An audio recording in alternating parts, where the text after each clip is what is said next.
Okay,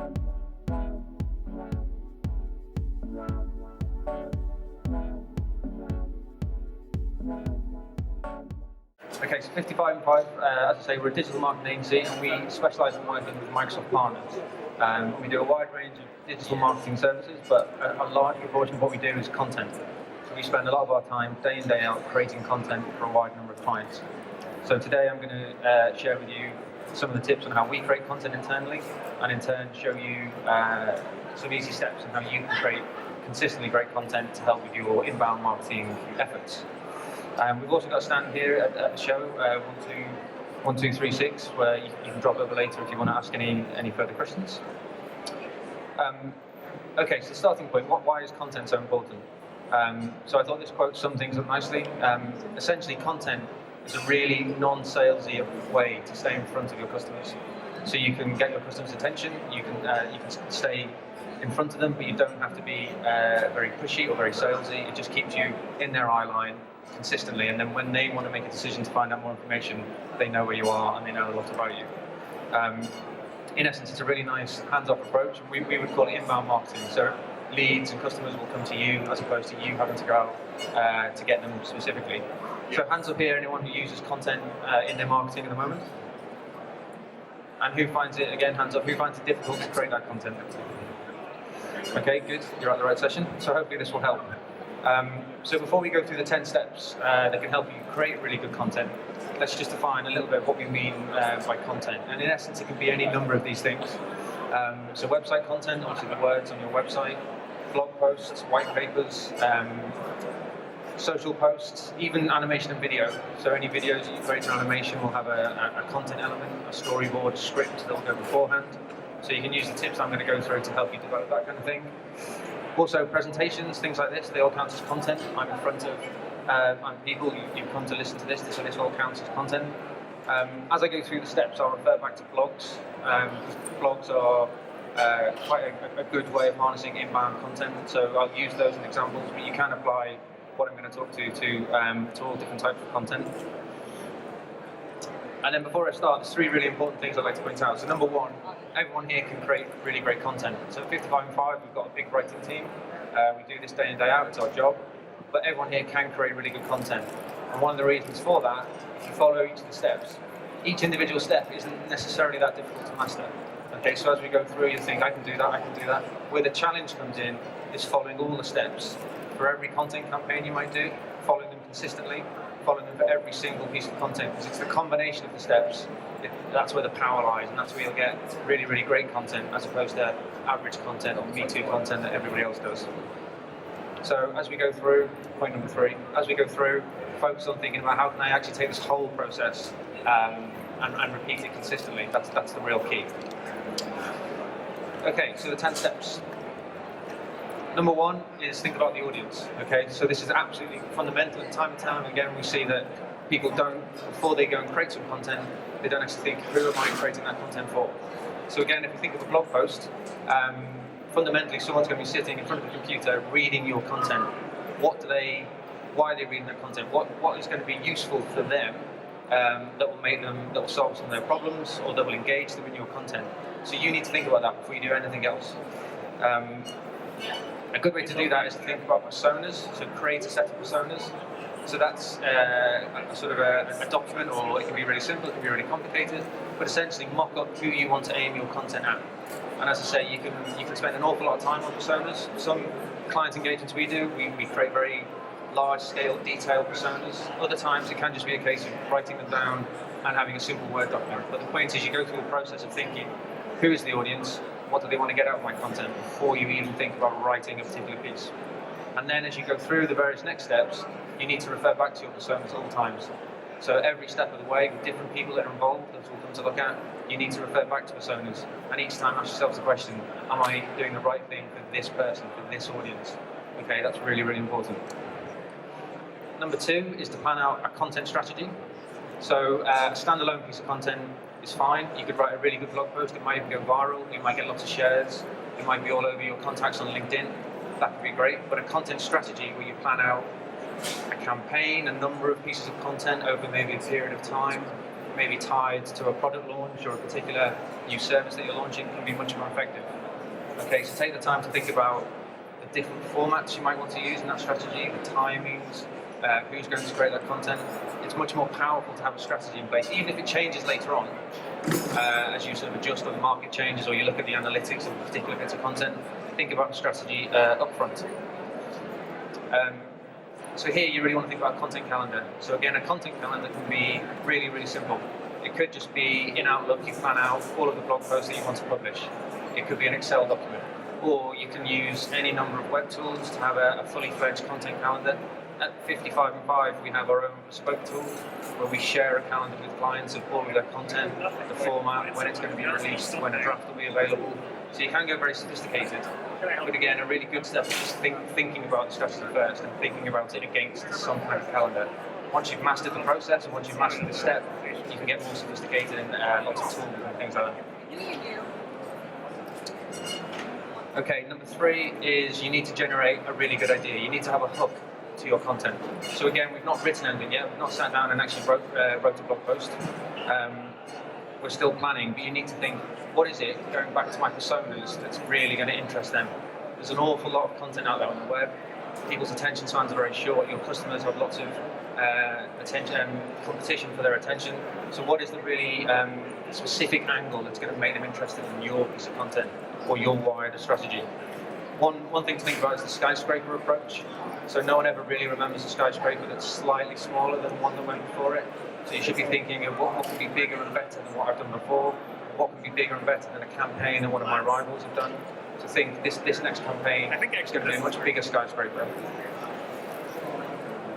So a really good tip here is talk to your teams internally. So when you're trying to find that angle or that hook, talk to people in your company. You've all got successful businesses with customers and clients. So what problems have they got? What are your sales teams seeing? What are your support staff seeing? What problems are they being presented with? So that will be useful ideas for specific bits of content.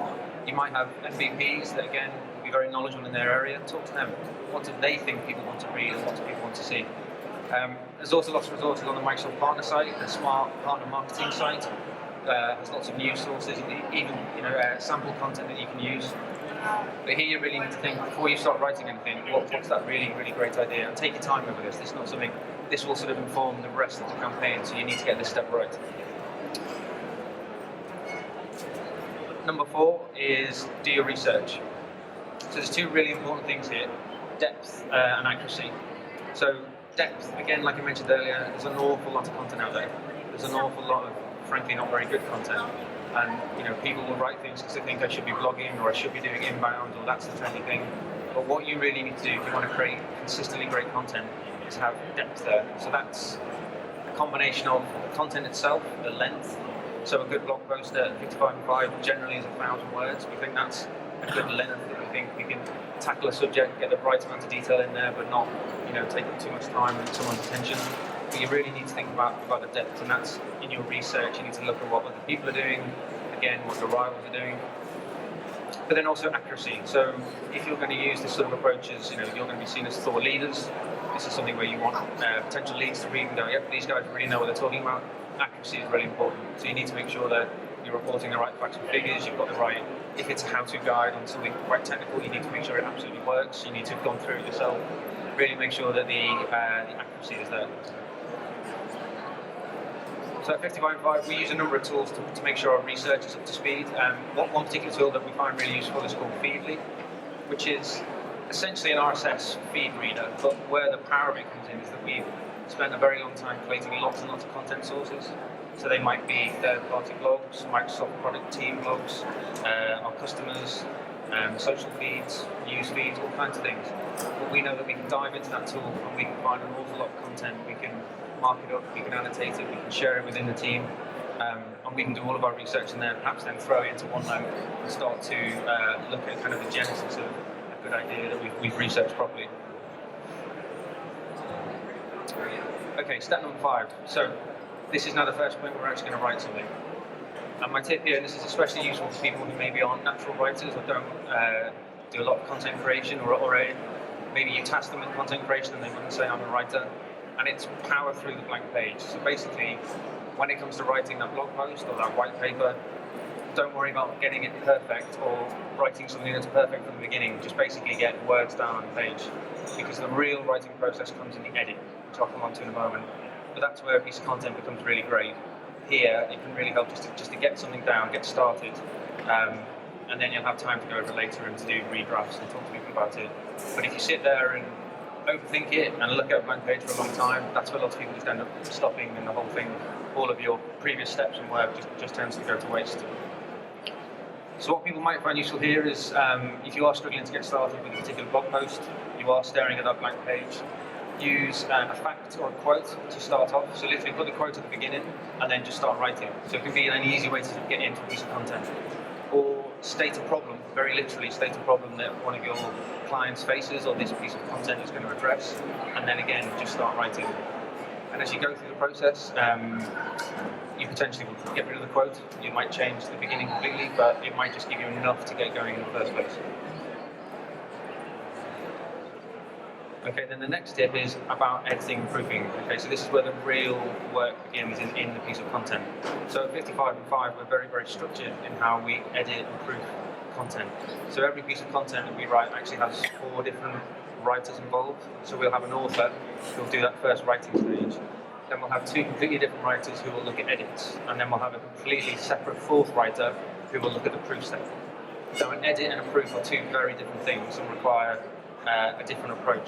An edit, you're looking at the story, you're looking at the structure, you're looking at the flow of the piece, you're sort of critically looking at it, and it can be a subjective thing. So the writer might disagree with the edit, which can be great because you can sit down together and you can talk about it, and again, the content will be better for the process of doing that. But then the proof stage is much more factual. So again, it's a fact check, it's looking at accuracy, it's looking at spelling and grammar, it's looking at typos. But that's a completely different step to an edit, which is a completely different step to authoring the post in the first place. And like I said, 55 and 5, we have completely separate writers that do all of those stages. That might not necessarily be realistic for you guys. You might not necessarily have the resources or the time. But what will be really useful is separating the actual process. So at least having it in your head that you have a write, an edit, and a proof step, even if you can't necessarily have them assigned to completely different people. It will really help to sit down and think, right, this is the writing process, this is now an edit, this is now a proof. And like I say, they are slightly different roles. I can write content, I'm not a bad editor, I'm not a great proofer, it's a completely different skill set. So if you can separate out those things, you can start to address who can do them best, and you'll get much better content at the end of it. Okay, step 7. So if you're going to create great content, people need to read it. Okay, so this is about promoting your content. So really, you've not done anywhere near a good chunk of the work yet until you get to promoting it. So if you write it and no one reads it, it's going to be a real shame. So promoting your content is absolutely huge. And again, you need to go back to the audience. You need to go back to your personas. Where does the audience lie? So are they on Twitter? Are they on LinkedIn? Are they in certain LinkedIn groups? Fundamentally, you need to promote it where your audience lies. When you're sharing things on social networks, just Twitter and things like that, you want to think about using images to when you share a post. So if you tweet about a post, have an image there, which will make the tweet much more engaging, or frankly make it stand out from a lot of other tweets. And you'll see the engagement statistics will be a lot higher as a result of that. You should also obviously use hashtags and things like that. Any content that you're pushing out today, you should use the Microsoft Inspire hashtag, so you're giving the social promotion a really good chance of being found. And again, I can't sort of reiterate enough, when it comes to social, we often get asked the question, what channel should I promote my content on? Is Facebook, should it all be things about the office and the sort of slightly more personal stuff? Is LinkedIn definitely the business network? It's very easy to sort of say, yes, that's true, but you need to look at where your particular audience lies. And also you need to test. So share some content on a certain network, look at the stats and test and see if it's any good, and then share it somewhere else. Even look at the times of day that you share content. So when is your audience actually reading things? They're all really important things to look at. Okay, step number 8 is about reusing content, repurposing it. So first of all, you should be reposting content regularly. So most content that you create will have a fairly long shelf life. So you might write it and publish it, and you might share it that day, that week. You should be sharing it in later weeks, and potentially even longer, because it will still be relevant. Reusing and repurposing content is really interesting, especially when it comes to Microsoft partners. If you're working with content about Azure or Office 365, you can take an old post and you can update it. And you can say, this is an update. Microsoft has released a new feature. The roadmap now says this. Azure now does something slightly different in the area that you're interested in. So you don't have to create fresh content from scratch. You can shortcut a bit of the process and repurpose content. Okay, and if you are sharing content socially, we use a number of tools. Buffer and Hootsuite, fairly well known. Both have free plans, so they're quite easy to just use. Hootsuite we use particularly at 55 an awful lot. But it's a really easy way to schedule posts, to look at the analytics really easily, to see what you're sharing on which networks and what works. Okay, step number 9 is basically track everything. So these days it's really, really easy to get all kinds of really useful analytics about the content that you're sharing. So Google Analytics is an obvious one. You should have Google Analytics enabled on your website anyway. You should be looking in at your content, what the stats out of Google Analytics are saying.